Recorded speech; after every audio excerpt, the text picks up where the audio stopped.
আমাদের কোনো দোষ নেই। এই রামদা আমাদের ভুলিয়ে থিয়েটার দেখতে নিয়ে গেছিল। কি যে হলো কিছুই বুঝে উঠতে পারলুম না মামা। তুমি আমায় মাফ করো মামা।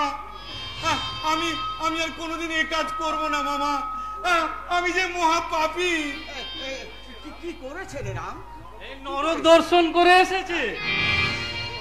যাত্রা অনুষ্ঠান আয়োজন করেছি, এটা আজকে রাত্রিতে হবে এবং তাতে বহু মানুষ যুক্ত থাকে।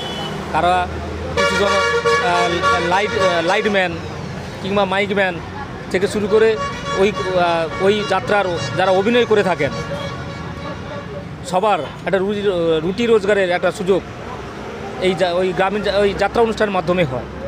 তাই আমিও দিদি অনুপ্রেরণার চেষ্টা করেছি এই সমস্ত যারা মানুষ এই সঙ্গীতানুষ্ঠানের সঙ্গে কিংবা ধরুন গ্রামীণ যাত্রা অনুষ্ঠানের সঙ্গে এই লোকসংস্কৃতি বাঁচানোর জন্য দিদি যেভাবে সারা পশ্চিমবাংলাব্যাপী এই সমস্ত মানুষদের ভাতার ব্যবস্থা করেছেন, তাদের আপদ বিপদে থাকছেন, তাদের সুযোগ সুবিধা করে দিচ্ছেন।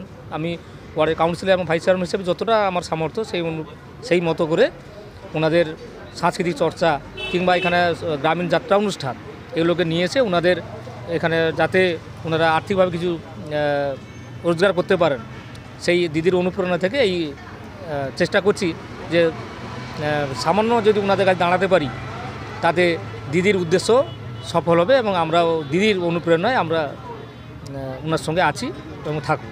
শেষ